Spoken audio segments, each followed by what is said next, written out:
સ્વાગત છે મિત્રો તમારો અમારી યુટ્યુબ ચેનલ પર। મિત્રો આવનારા ટૂંક સમયમાં જ ગુજરાત ગૌણ સેવા પસંદગી મંડળ દ્વારા આંકડા મદદનીશ તથા સંશોધન મદદનીશ તથા સબ એકાઉન્ટ સબ ઓડિટર તથા એકાઉન્ટ ઓડિટરની જે એક્ઝામ યોજવામાં આવનાર છે, તો મિત્રો તેના અભ્યાસને આજે આપણે મિત્રો સ્ટેટિસ્ટિકના મોસ્ટ આઈએમપી પ્રશ્નોની ચર્ચા કરવાના છીએ, જે આવનારી એક્ઝામ માટે ખૂબ જ ઉપયોગી અને મહત્ત્વના સાબિત થશે। તો મિત્રો શરૂ કરતાં પહેલાં ચેનલ પર નવા હોય તો ચેનલને સબસ્ક્રાઈબ કરવાની સાથે ઓલ નોટિફિકેશનના બેલ આઇકોને પ્રેસ કરવાનું ભૂલતા નહીં, જેથી કરીને આ પ્રમાણેના જેવા વિડીયો ચેનલ પર મૂકી કે તરત તમને નોટિફિકેશન મળી રહે। તો મિત્રો શરૂ કરીએ। તો મિત્રો પ્રશ્ન નંબર 1 છે કે મિત્રો સહસંબંધાંકના આરનો વિસ્તાર કેટલો થાય? તો સાચો જવાબ છે મિત્રો સહસંબંધાંક આરનો વિસ્તાર -1 થી +1 સુધી થાય। ત્યારબાદ પ્રશ્ન નંબર 2, બે ચલ વચ્ચેનો સહસંબંધાંકના સંખ્યાત્મક માપને શું કહે છે? તો સાચો જવાબ છે મિત્રો તેને સહસંબંધાંક કહેવામાં આવે છે। ત્યારબાદ મિત્રો પ્રશ્ન નંબર 3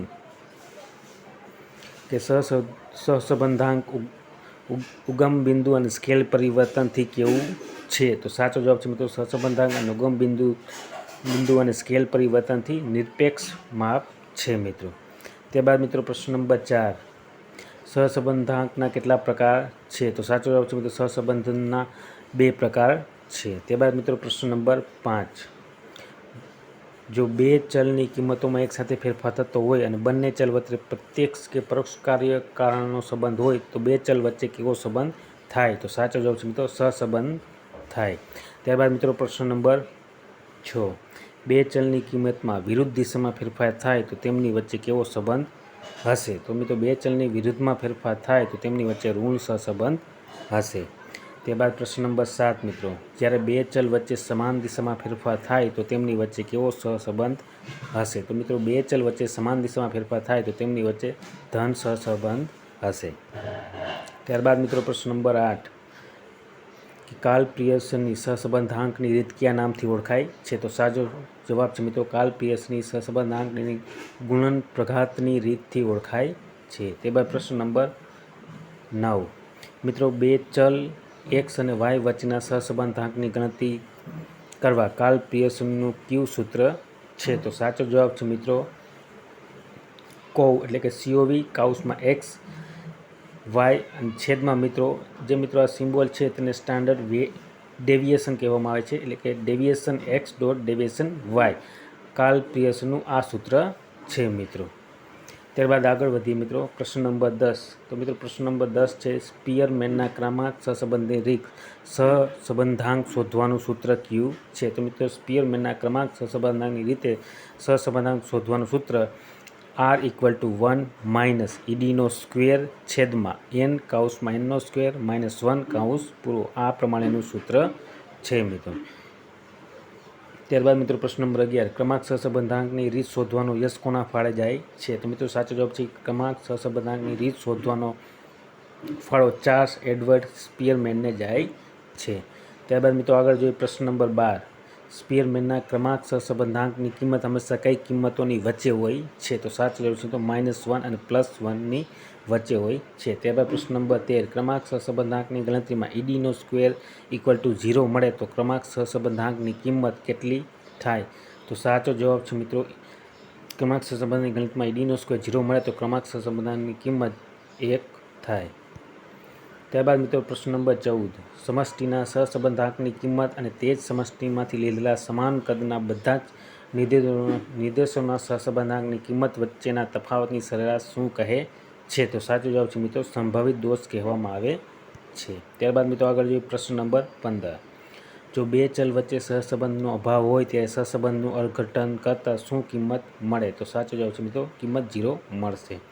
ત્યારબાદ મિત્રો પ્રશ્ન નંબર 16 નિરપેક્ષ ચલના કારણે સાપેક્ષ ચલમાં થતા ટકાવારી ફેરફાર દર્શાવતા માપને શું કહે છે? તો સાચો જવાબ છે મિત્રો નિર્ણાયકતાનો આંક કહેવામાં આવે છે। ત્યારબાદ મિત્રો જોઈએ પ્રશ્ન નંબર 17 નિયત સંબંધનો ખ્યાલ સૌપ્રથમ ક્યાં આંકડાશાસ્ત્રીએ આપ્યો હતો? તો સાચો જવાબ છે મિત્રો નિયત સંબંધનો સૌપ્રથમ ખ્યાલ સર ફ્રાન્સિસ ગોલ્ટને આપ્યો છે। ત્યારબાદ પ્રશ્ન નંબર 18 શ્રેષ્ઠ અન્વયોજિત રેખા કેવી રીતે મેળવાય છે? તો સાચો જવાબ છે મિત્રો શ્રેષ્ઠ અન્વયોજિત રેખા મિત્રો ન્યૂનતમ વર્ગોની રીતથી મેળવવામાં આવે છે। ત્યારબાદ મિત્રો આગળ જોઈએ પ્રશ્ન નંબર 19 વાયનો એક્સ પરનો નિયત સંબંધાંક બી વાય એક્સ શોધવાનું સૂત્ર કયું છે? તો સાચો જવાબ છે મિત્રો R dot standard variation Y છેદમાં સ્ટાન્ડર્ડ વેરિએશન એક્સ હશે મિત્રો. આ સૂત્ર થશે બી વાય એક્સ શોધવાનું. ત્યારબાદ પ્રશ્ન નંબર 20, નિયત સહસંબંધાંકનો ગુણોત્તરનો મધ્યકને શું કહે છે? તો નિયત સહસંબંધાંકનો ગુણોત્તરના મધ્યકને સહસંબંધાંક કહેવામાં આવે છે મિત્રો. ત્યારબાદ મિત્રો પ્રશ્ન નંબર 21, જો બે શ્રેણીઓ વચ્ચેના નિયત સંબંધાંકો 2.7 અને 0.3 હોય તો સહસંબંધાંકની કિંમત કેટલી થાય? તો સાચો જવાબ છે 0.9 થાય.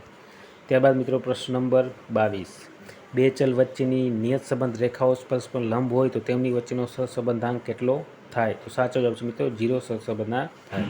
ત્યારબાદ પ્રશ્ન નંબર 23, એક્સ ચલમાં એકમ ફેરફાર કરવાથી વાય ચલમાં થતો ફેરફાર શેના વડે દર્શાવી શકાય? તો સાચો જવાબ છે મિત્રો બી વાય એક્સ તરીકે દર્શાવી શકાય. ત્યારબાદ મિત્રો પ્રશ્ન નંબર 24, બે સંપૂર્ણ સહસંબંધિત ચલ વચ્ચેનો એક નિયત સંબંધાંક 0.4 છે, તેથી બીજો નિયત સંબંધાંક કેટલો થાય? તો સાચો જવાબ છે 2.5 થશે.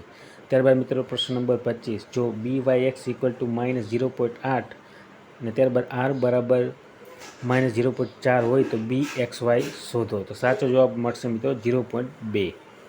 ત્યારબાદ પ્રશ્ન નંબર 26 મિત્રો, બે નિયત સંબંધાંકો -1.6 અને -0.4 છે અને સહસંબંધાંક +0.8 છે, તો આ વિધાન સાચું કે ખોટું? તો મિત્રો આનો સાચો જવાબ છે વિધાન ખોટું છે. ત્યારબાદ પ્રશ્ન નંબર 27, બે નિયત સહસંબંધાંકો -4.2 અને -1.4 છે, તો આ વિધાન સાચું કે ખોટું? તો મિત્રો આ વિધાન ખોટું છે. ત્યારબાદ મિત્રો પ્રશ્ન નંબર 28, બે સ્વતંત્ર ચલો માટેની નિયત સંબંધ રેખાઓ એકબીજાને સમાંતર હોય તો આ વિધાન સાચું છે કે ખોટું? તો મિત્રો આ વિધાન પણ ખોટું છે. ત્યારબાદ મિત્રો પ્રશ્ન નંબર 29, જો બે નિયત સંબંધ રેખાઓ એકાકાર અથવા તો સંપાતી હોય તો બે ચલો વચ્ચેનો સહસંબંધ કેવો થાય? તો સાચો જવાબ છે મિત્રો બે વચ્ચેનો સંબંધ +-1 થશે મિત્રો. આ પ્રમાણે થશે. ત્યારબાદ મિત્રો પ્રશ્ન નંબર 30, નિયત સહસંબંધાંક ઉદ્ગમ બિંદુ પરિવર્તનથી સ્વતંત્ર છે પરંતુ કયા પરિવર્તનથી સ્વતંત્ર નથી? તો મિત્રો નિયત સંબંધાંક ઉદ્ગમ બિંદુ પરિવર્તનથી સ્વતંત્ર છે પરંતુ સ્કેલ પરિવર્તનથી સ્વતંત્ર નથી. ત્યારબાદ પ્રશ્ન નંબર 31 મિત્રો, બે ગુણધર્મો વચ્ચેના સહસંબંધને કયો સંબંધ કહેવામાં આવે છે? તો સાચો જવાબ છે મિત્રો ગુણાત્મક સંબંધ કહેવામાં આવે છે. ત્યારબાદ પ્રશ્ન નંબર 32, જ્યારે આપેલી માહિતીમાં બે ગુણધર્મો ધરાવતા એકમોની અવલોકિત સંખ્યા તેમની અપેક્ષિત સંખ્યા કરતાં વધારે થાય ત્યારે બે ગુણધર્મો વચ્ચે કેવો ગુણાત્મક સંબંધ કહેવાય? તો સાચો જવાબ છે ધન ગુણાત્મક સંબંધ કહેવાય. ત્યારબાદ મિત્રો પ્રશ્ન નંબર 33, જ્યારે આપેલી માહિતીમાં બે ગુણધર્મો ધરાવતા એકમોની અવલોકિત સંખ્યા તેમની અપેક્ષિત સંખ્યા કરતાં ઓછી હોય ત્યારે બે ગુણધર્મો વચ્ચે કેવો ગુણાત્મક સંબંધ કહેવાય? તો સાચો જવાબ છે ઋણ ગુણાત્મક સંબંધ કહેવાય. ત્યારબાદ પ્રશ્ન નંબર 34 મિત્રો, યુલના ગુણાત્મક સંબંધાંક ક્યુની કિંમત હંમેશા કોની વચ્ચે હોય છે? તો સાચો જવાબ છે -1 અથવા તો +1ની વચ્ચે હોય છે. ત્યારબાદ મિત્રો પ્રશ્ન નંબર 35, જો Q1ની કિંમત -1 હોય તો એ અને બી વચ્ચે કેવો સંબંધ કહેવાય? તો સાચો જવાબ છે મિત્રો સંપૂર્ણ ઋણ ગુણાત્મક સંબંધ કહેવાય. ત્યારબાદ પ્રશ્ન નંબર 36 મિત્રો, જે ચલોમાં સમય પ્રમાણે ફેરફાર થતો હોય તેવા ચલોને કયા ચલ કહેવામાં આવે છે? તો સાચો જવાબ છે મિત્રો તેને સામાયિક ચલ કહેવામાં આવે છે. ત્યારબાદ મિત્રો પ્રશ્ન નંબર 37, સામાયિક શ્રેણીમાં કેટલા પ્રકારની વધઘટ જોવા મળે છે? તો સાચો જવાબ છે મિત્રો સામાયિક શ્રેણીમાં 2 પ્રકારની વધઘટ જોવા મળે છે. ત્યારબાદ પ્રશ્ન નંબર 38 મિત્રો, ચલિત સરેરાશની રીતમાં સામાયિક શ્રેણીમાંથી વલણ શોધવા માટે કયા મધ્યકનો ઉપયોગ કરવામાં આવે છે? તો સાચો જવાબ છે મિત્રો સાદા મધ્યકનો ઉપયોગ કરવામાં આવે છે. ત્યારબાદ જોઈએ પ્રશ્ન નંબર 39 મિત્રો, ભવિષ્ય અંગે બધી જ વ્યાજબી શક્યતાઓની ગણતરી એટલે શું? તો મિત્રો ભવિષ્ય અંગે બધી જ વ્યાજબી શક્યતાઓની ગણતરી એટલે પૂર્વાનુમાન કહેવામાં આવે છે. ત્યારબાદ પ્રશ્ન નંબર 40 મિત્રો, પૂર્વાનુમાનની રીતો કેટલી છે? તો સાચો જવાબ છે મિત્રો પૂર્વાનુમાનની રીતો કુલ 6 છે. ત્યારબાદ મિત્રો પ્રશ્ન નંબર 41, સમાંતર શ્રેણી એનમું પદ શોધવાનું સૂત્ર જણાવો. તો મિત્રો સમાંતર શ્રેણીનું એનમું પદ શોધવાનું સૂત્ર આ પ્રમાણે છે, જેમાં મિત્રો Tn = a પ્લસ કૌંસમાં n-1 કૌંસ પૂરો અને d આ પ્રમાણેનું સૂત્ર થશે. ત્યારબાદ મિત્રો પ્રશ્ન નંબર 42, સમાંતર શ્રેણીના n પદના સરવાળાનું સૂત્ર કયું છે? તો સાચો જવાબ છે મિત્રો સમાંતર શ્રેણીના n પદના સરવાળાનું સૂત્ર Sn = n/2. ત્યારબાદ મિત્રો છગડીયો કૌંસ 2a પ્લસ કૌંસમાં નાના કૌંસમાં n-1 નાનો કૌંસ પૂરો, ત્યારબાદ ડી અને છગડીયો કૌંસ પૂરો. આ પ્રમાણેનું સૂત્ર થશે મિત્રો.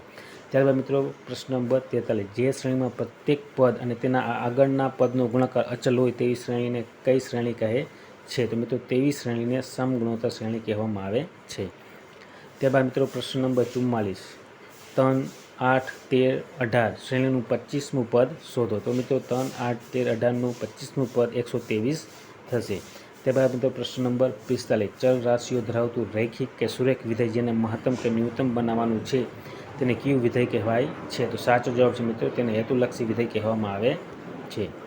ત્યારબાદ મિત્રો પ્રશ્ન નંબર 46, જો આપેલા બે શ્રેણિકોના ક્રમ સરખા હોય અને બંને શ્રેણિકમાં અનુવર્તી ઘટકો સમાન હોય તો કયા શ્રેણિકો કહેવાય? તો મિત્રો તેને સમાન શ્રેણિકો કહેવામાં આવે છે. ત્યારબાદ મિત્રો પ્રશ્ન નંબર 48, કોઈપણ ચોરસ શ્રેણિકનો પ્રતિ શ્રેણિક લેતા જો મૂળ શ્રેણિક જ પ્રાપ્ત થાય તો તે શ્રેણિકને કયો શ્રેણિક કહે છે? તો મિત્રો તેને સમમિત શ્રેણિક કહેવામાં આવે છે.